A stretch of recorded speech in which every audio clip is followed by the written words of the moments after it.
అందరికీ నమస్కారం. 'శివలీల ఆరా' యూట్యూబ్ ఛానల్‌కి స్వాగతం. శ్రీ పరమహంస యోగానంద గారి ఒక యోగి ఆత్మకథ పుస్తకంలోని 45వ అధ్యాయం బెంగాలీ ఆనందమయీ మాత గురించి చదువుకుందాం. నిర్మలాదేవిని ఒక్కసారి చూడకుండా మాత్రం ఇండియా నుంచి వెళ్ళకండి.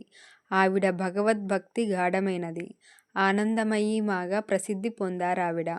మా మేనకోడలు అమియా బోస్ నిండు మనస్సుతో నా వైపు చూస్తూ అన్నది. అలాగే ఆ సాధ్విని తప్పకుండా చూడాలని నాకు మనస్సులో ఉంది అంటూ ఇంకా ఇలా అన్నాను. దైవ సాక్షాత్కార సాధనలో ఆవిడ చేరిన ఉన్నత స్థితిని గురించి చదివాను. కొన్నేళ్ల కిందట ఈస్ట్ వెస్ట్ పత్రికలో ఆవిడ్ని గురించి ఒక చిన్న వ్యాసం వచ్చింది. ఆవిడ్ని నేను దర్శించుకున్నాను అంటూ ఇలా చెప్పింది అమియా. ఆవిడ ఈ మధ్య మా ఊరు జంషెడ్పూర్ వచ్చారు. ఒక శిష్యుడి విన్నపాన్ని మన్నించి ఆనందమయీ మాత అవసాన దశలో ఉన్న ఒకతని ఇంటికి వెళ్ళారు. ఆవిడ అతని మంచం దగ్గర నించున్నారు. అతని నుదిటి మీద చెయ్యి వేసేసరికి అతని మరణ వేదన అంతమైంది. వెంటనే జబ్బు మాయమైంది. తన ఆరోగ్యం మెరుగవడం చూసి ఆశ్చర్యపోతూ ఆనందించాడతను. కొన్నాళ్ల తరువాత ఆనందమయీ మాత కలకత్తాలో భవానీపూర్ పేటలో ఒక శిష్యుడి ఇంట్లో బస చేశారని విన్నాను. వెంటనే నేను శ్రీ రైటు కలిసి కలకత్తాలో మా నాన్నగారి ఇంటి దగ్గర నుంచి బయలుదేరాం. మా ఫోర్డు కారు భవానీపూర్ ఇంటికి చేరువవుతూ ఉండగా నా మిత్రుడు నేను వీధిలో ఒక అసాధారణ దృశ్యాన్ని గమనించాం. ఆనందమయీ మాత టాపులేని ఒక కారులో నించుని ఉంది. ఆవిడ బయలుదేరడానికి సిద్ధంగా ఉన్నట్టు ఉంది. శ్రీ రైట్ కొంచెం దూరంలో మా ఫోర్డు కారు ఆపి ఆ ప్రశాంత జనసమూహం దగ్గరికి నాతోబాటు నడిచి వచ్చాడు. ఆ సాధ్వి మా వైపు చూసింది. కారులోంచి దిగి మా వైపు వచ్చిందావిడ. బాబా వచ్చేశావా అంటూ బెంగాలీలో ఉత్సాహాతిరేకంతో పలికి నా మెడ చుట్టూ చేతులు వేసి నా భుజం మీద తల ఆనించింది. ఆ సాధ్విని నేను ఎరుగనని అంతకుముందే నేను శ్రీ రైట్కు చెప్పి ఉండటం చేత ఈ అసాధారణ స్వాగత ప్రకటన చూసి బ్రహ్మాండంగా ఆనందిస్తున్నాడతను. 100 మంది శిష్యుల కళ్ళు రవ్వంత ఆశ్చర్యంతో ఆప్యాయత వెల్లివిరుస్తున్న ఆ స్థిర దృశ్యం మీదే నిలిచిపోయాయి. ఆ సాధ్వి ఉన్నత సమాధి స్థితిలో ఉన్నదన్న సంగతి నేను తక్షణమే గమనించాను. స్త్రీగా తన బాహ్యదేహం మీద స్పృహలేని ఆ సాధ్వి తాను మార్పులేని ఆత్మనని ఎరుగును. ఆ స్థాయి నుంచి ఆవిడ మరో దైవభక్తుణ్ణి ఆనందంగా పలకరిస్తోంది. చెయ్యి పట్టుకొని నన్ను తన కారులోకి తీసుకువెళ్ళిందావిడ. ఆనందమయీమా, మీ ప్రయాణానికి ఆలస్యం చేస్తున్నాను అని నేను అభ్యంతరం చెప్పాను. బాబా, కొన్ని యుగాల తర్వాత మళ్ళీ ఈ జన్మలో మొట్టమొదటిసారిగా నిన్ను కలుసుకుంటున్నాను అన్నదామె.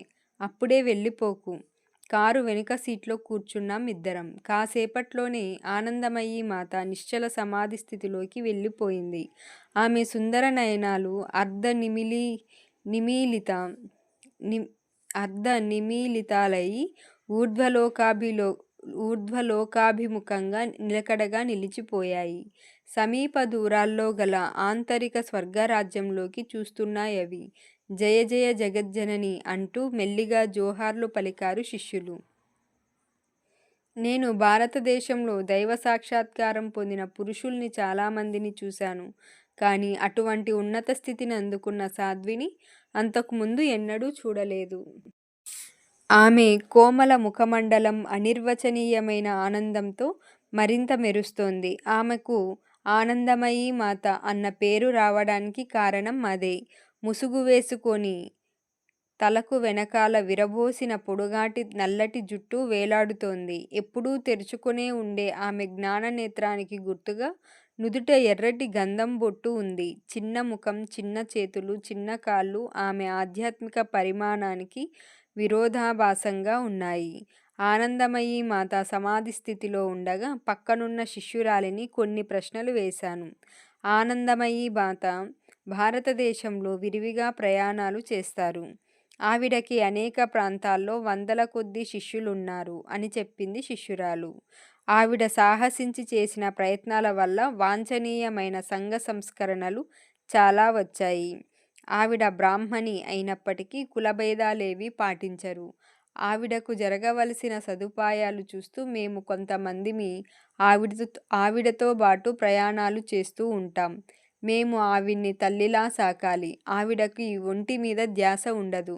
ఎవరూ పెట్టకపోతే అన్నం తినరు. అడగరు. ఆవిడ ముందు అన్నం పెట్టినా కూడా ముట్టుకోరు. ఆవిడ ఈ లోకంలోంచి అదృశ్యం కాకుండా చూడ్డం కోసం శిష్యురాళ్ళం మేమే మా చేతులతో తినిపిస్తాం. తరచుగా ఆవిడ వరుసగా కొన్ని రోజుల పాటు దివ్య సమాధిలో ఉండిపోతారు. ఊపిరి ఆడడమే అరుదు. కళ్ళు రెప్పవాలకుండా ఉండిపోతాయి. ఆవిడ ముఖ్య శిష్యుల్లో ఒకరు, ఆమె భర్త చాలా ఏళ్ల కిందట వాళ్ళ పెళ్లి కాగానే ఆయన మౌనవ్రతం పట్టారు. పొడువాటి జుట్టు, జీబురు గడ్డము, విశాలమైన భుజాలు, చక్కని అంగసౌష్ఠవము గల ఒక ఆయన్ని చూపించిందా శిష్యురాలు. గుంపు మధ్యలో ప్రశాంతంగా నించుని ఉన్నారాయన. భక్తి తత్పరత చూపే ఆ శిష్యుడి మాదిరిగా చేతులు జోడించుకొని ఉన్నారాయన. అనంత ఆనంద సాగరంలో ఒక్కసారి మునిగి పునర్నవం చెందిన ఆనందమయీ మాత ఇప్పుడు తన చేతనను భౌతిక ప్రపంచం మీద కేంద్రీకృతం చేస్తోంది. బాబా, నువ్వెక్కడ బస చేశావో చెప్పు. ఆవిడ కంఠస్వరం స్పష్టంగా, శ్రావ్యంగా ఉంది. ప్రస్తుతం కలకత్తాలోనో, రాంచీలోనో, కానీ త్వరలో తిరిగి అమెరికా వెళ్ళిపోతున్నాను. అమెరికాకా? అవునమ్మా.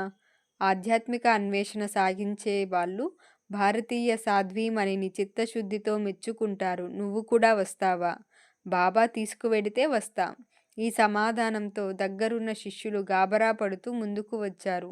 మేము 20 మందికి పైగా ఎప్పుడూ ఆనందమయీ మాతతో ప్రయాణం చేస్తూ ఉంటాము అని దృఢంగా చెప్పారొకరు. ఆవిడ లేనిదే మేం బతకలేం. ఆవిడ ఎక్కడికి వెడితే అక్కడికి మేము వెళ్ళవలసిందే. ప్రయాణికుల సంఖ్య దానంతట అది పెరిగిపోయే ఇబ్బంది ఎదురైనందువల్ల మనసు పీకుతూనే ఉన్న నా ఆలోచనను విరమించుకున్నాను. కనీసం రాంచీ అయినా రావాలి శిష్యులతో అన్నాను ఆ సాధ్వి దగ్గర సెలవు తీసుకుంటూ. నువ్వే ఒక దివ్య శిశువైనందువల్ల నా విద్యాలయంలో ఉన్న పిల్లల్ని చూసి ఆనందిస్తావు. బాబా ఎప్పుడు తీసుకువెడితే అప్పుడు సంతోషంగా వస్తాను. తర్వాత కొంతకాలానికి రాంచీ విద్యాలయానికి ఆ సాధ్వి ఆగమన సందర్భంగా పండుగ కల వచ్చింది. కుర్రవాళ్ళు ఏ పండుగ రోజన్నా ఎదురు చూస్తుంటారు. పాఠాలు ఉండవు. గంటలకు గంటలు ఎడతెరిపి లేకుండా సంగీతం, దానికి రసపట్టుగా ఒక విందు. జై ఆనందమయీ మాకి జై.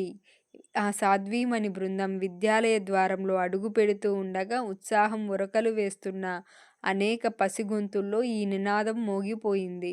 బంతిపూల వాన, తాళాల చప్పుళ్ళు, నిండుగా పూరించిన శంఖాలు, మద్దెల మోతలు, ఆనందమయీ మాత చిరునవ్వు చిందిస్తూ పరుచుకున్న ఎండతో ఆహ్లాదకరంగా ఉన్న విద్యాలయ భూమిలో హాయిగా విహరించింది.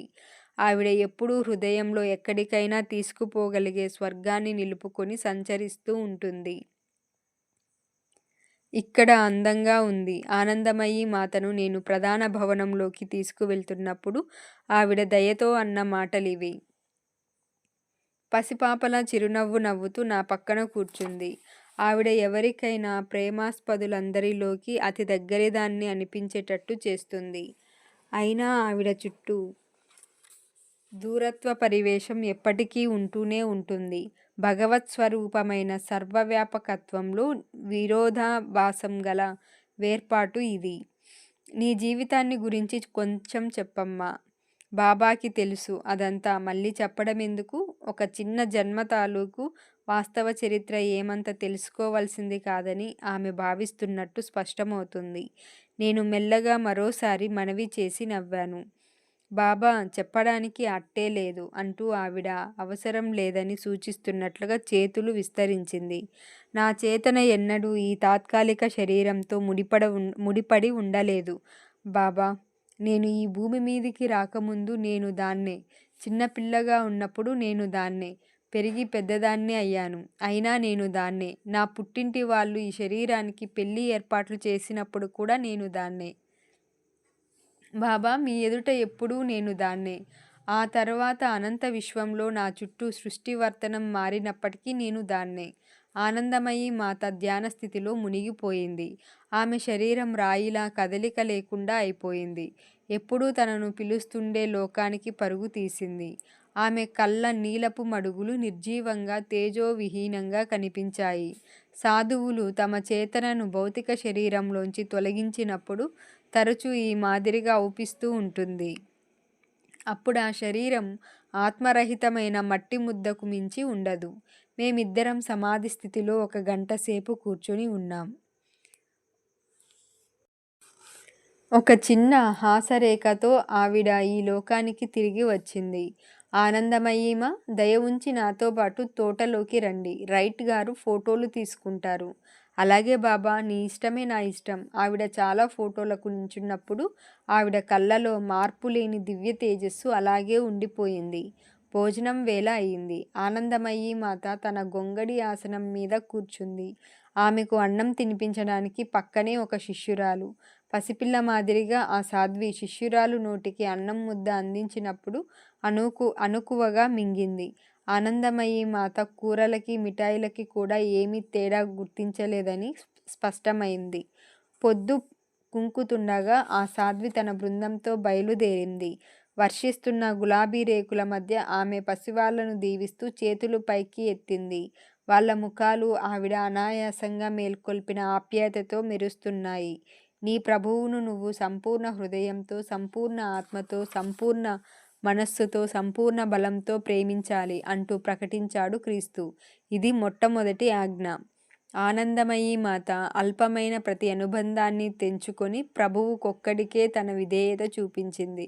పసిపాపలాంటి ఈ సాధ్వి మానవ జీవితపు ఒకే ఒక సమస్యను, అంటే భగవంతుడితో ఐక్యస్థితి ఏర్పరచుకోవడమనే సమస్యను పండితుల మాదిరిగా సూక్ష్మేక్షికాలతో కాకుండా సునిశ్చిత విశ్వాసపరమైన తర్కంతో పరిష్కరించారు.